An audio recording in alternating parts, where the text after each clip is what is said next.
Welcome to political buzz with Prateek. सभी को जय श्री राम, जय हिंद, वंदे मातरम। दोस्तों, पहली बार लोकसभा के अंदर में एनडीए के द्वारा लाया गया कोई बिल पास नहीं हो पाया और इंडी अलायंस इसको अपनी बहुत बड़ी जीत मान रही है। दरअसल में 2023 सितंबर के महीने में वुमेन्स रिजर्वेशन बिल लाया गया था, जो कि लोकसभा और राज्यसभा में भारी बहुमत के साथ में पास हो गया था उस वक्त में।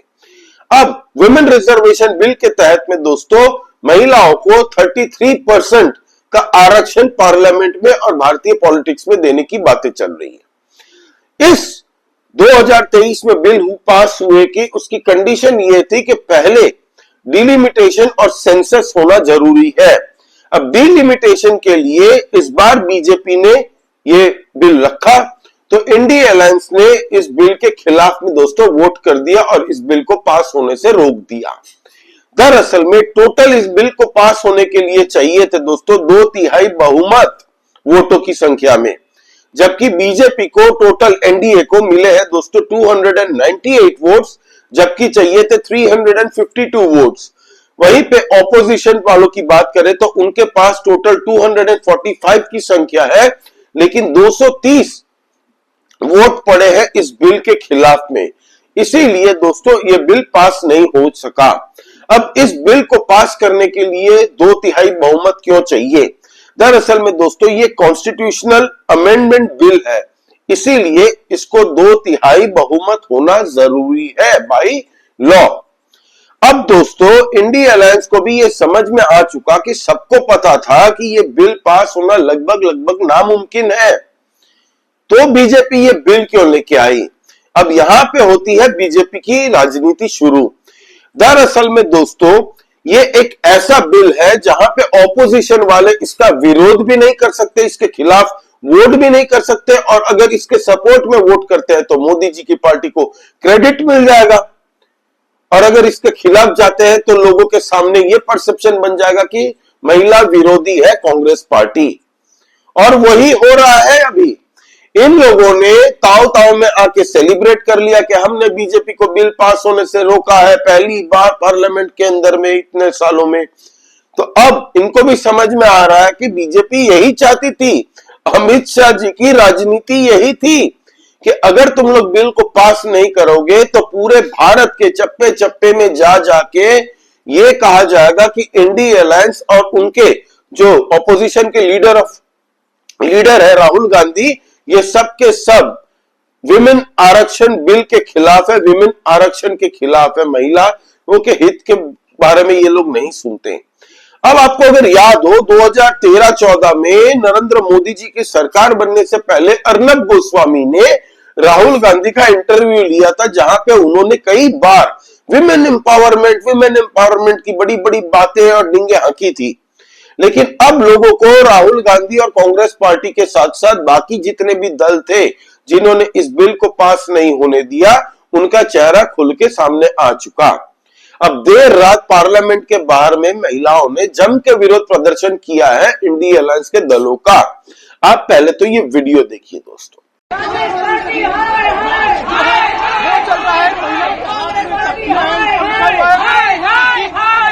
मैम क्या विरोध कर रही हैं?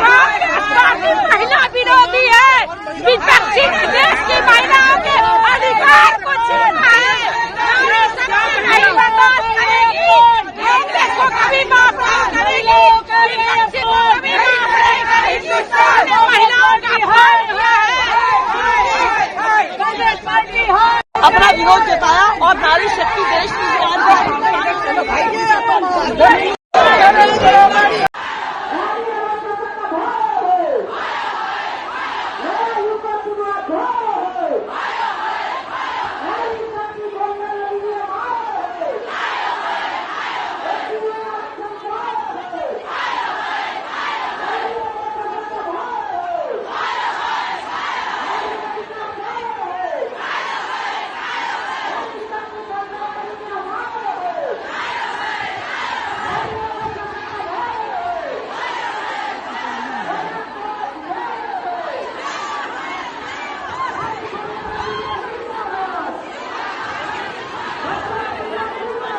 देखा आपने दोस्तों। अब डिलिमिटेशन क्या है? दरअसल में पार्लियामेंट के अंदर में जो लोकसभा की अभी सीट है पूरे भारत के अंदर में वो है 543। अब 33% महिलाओं को आरक्षण दिया जाएगा, 850 सीटें हो जाएंगी जब 543 से 850 डिलिमिटेशन करने के बाद 850 सीट बनती है, तब जाके ही महिलाओं को रिजर्वेशन मिलेगा।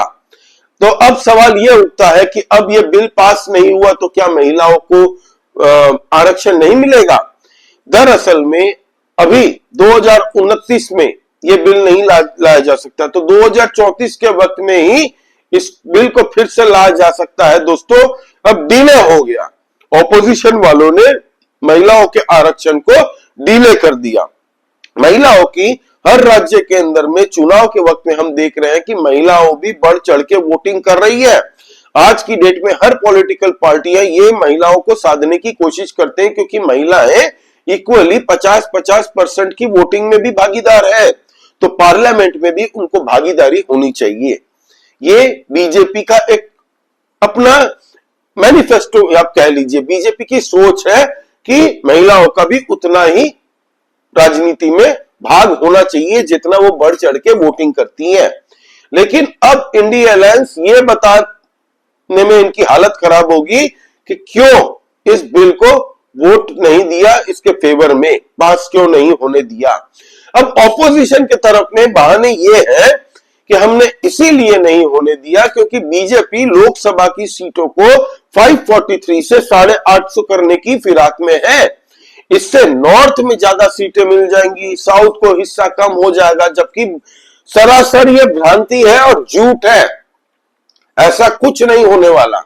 लेकिन फिर भी ऑपोजिशन ने कहा कि आज की जो लोकसभा में सीटें हैं 543, उसमें आप 33% महिलाओं को आरक्षण दे दीजिए। तो ये हो ही नहीं सकता, ये ऑपोजिशन को भी पता है, इसीलिए उन्होंने ये बेतुकी मांग रखी। हालांकि अब इनको जवाब देना पड़ेगा कि भाई ये बिल क्यों पास नहीं हुआ। अब बीजेपी चुनाव के वक्त में गाजे बाजे के साथ में ढिंडोरा पीटेगी, कांग्रेस पार्टी की सच्चाई लोगों के सामने लाएगी कि कांग्रेस कितनी महिला विरोधी पार्टी बन चुकी है कि इस बिल को पास नहीं होने दिया। यही नैरेटिव अब गाजे बाजे के साथ बीजेपी चलाएगी हर जगह, और देश के अंदर में ये मैसेज भी गया है लोगों के बीच में।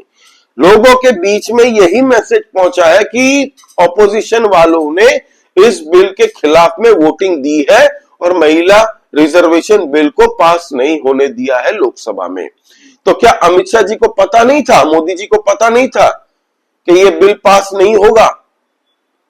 फिर भी वो लेके आया, क्योंकि अब बीजेपी के ऊपर जो ये लोग आरोप लगाते थे, राहुल गांधी और कांग्रेस पार्टी, कि बीजेपी महिला विरोधी पार्टी है, महिलाओं के आरक्षण के बिल पास नहीं करने देना चाहती है, उनको भी रिजर्वेशन मिलना चाहिए। 2018 के ये ट्वीट देखिए राहुल बाबा का। और अब जब वोटिंग का टाइम आया तो राहुल बाबा खड़े होके वहां पे टोपी से खरगोश निकालने की मस्त राम की मनोहर कहानियां सुना रहे थे पार्लियामेंट के अंदर में, और इस बिल के खिलाफ वोट दे दिया। तो अब लोगों को जवाब देना इनके लिए बनेगा नहीं दोस्तों, इनका दिमाग अब चकरा जाएगा, क्योंकि अब इनको जवाब जहां जहां चुनाव लड़ने जाएंगे लोग यही सवाल पूछेंगे कि महिला विरोधी क्यों हो गए India alliance. TMC, Samajwadi Party, इन सबको जवाब देना बड़ी भारी पड़ेगा। कल अपर्णा यादव जी ने लखनऊ पार्लियामेंट के बाहर में समाजवादी पार्टी और कांग्रेस पार्टी के भी झंडे फूंक डाले, बाकी महिलाओं के साथ में मिलके हर जगहों पे महिलाओं ने विरोध किया है। प्रियंका चतुर्वेदी जी, जो कि उद्धव ठाकरे की पार्टी से राज्यसभा की मेंबर है, उन्होंने भी दुख जताया कि महिलाओं को उनका हिस्सा नहीं मिल रहा है। और ये लोग बड़ी बड़ी डींगे हाँकते हैं लोगों के सामने विमेन एम्पावरमेंट की। जब कोई पार्टी अगर बिल लाती है जहां पे लिटरली फैक्चुअली विमेन को एम्पावर किया जा रहा है, तो ये लोग अगेंस्ट में वोटिंग करते हैं। क्यों? क्योंकि बीजेपी को इससे फायदा ना पहुंच जाए, सिर्फ इसीलिए कि बीजेपी को फायदा ना पहुंच जाए इससे, इसीलिए इन लोगों ने इस बिल के विरोध में दोस्तों वोटिंग की है। ये चल रहा। अब राहुल गांधी जी के ऊपर दूसरी मुसीबत भी कल आ चुकी। इलाहाबाद हाई कोर्ट की तरफ से दोस्तों राहुल गांधी के ऊपर में एफआईआर करने की परमिशन मिल गई डुअल सिटीजनशिप में केस में। राहुल गांधी भारतीय नागरिक नहीं है, इस बात को लेके विघ्नेश जी पहुंचे थे कोर्ट। उन्होंने वहां पे एक सीक्रेट फाइल खोली जहां पे कई पासपोर्ट, कई देशों की नागरिकता का चिट्ठा खोला है कोर्ट के सामने, और सबूत देखने के बाद में कोर्ट ने एफआईआर लॉन्च करने की परमिशन दे दी है राहुल गांधी के खिलाफ। और साथ ही साथ में भारत की कोई भी बड़ी एजेंसी, जो कि यूपी सरकार अब तय करेगी, बड़ी एजेंसी इस मैटर की जांच करेगी कि भाई राहुल गांधी के पास कितने देशों का पासपोर्ट है और कितनी देशों के नागरिकता ले रखी है इन्होंने। क्योंकि कई बार कहा जाता है कि राहुल गांधी भारतीय नागरिक से पहले ब्रिटिश सिटीजन है, इनका ओरिजिनल नेम है राहुल विंची, विदेशी कंपनियों में भी इनके स्टेक्स हैं, और जब विदेश में कंपनी बनी थी तो वहां पे सिटीजनशिप के कॉलम में उन्होंने ब्रिटिश लिखा था। ये आरोप विघ्नेश जी ने भी लगाए हुए हैं। तो राहुल गांधी की मुसीबत तो बढ़ने जा ही रही है। अब ये मामला कितना आगे बढ़ के आता है ये हम आने वाले टाइम में देखेंगे दोस्तों। लेकिन इस वक्त मुद्दा यही है कि विमेन रिजर्वेशन बिल जो कि पास हो सकता था कल डिलिमिटेशन और सेंसस करने के बाद में, वो नहीं होने दिया ऑपोजिशन वालों ने। आपका इस बारे में क्या कहना है प्लीज आप कमेंट करके बताइए, लाइक कीजिए इस वीडियो को and please subscribe to this channel. जय श्री राम, जय हिंद, वंदे मातरम।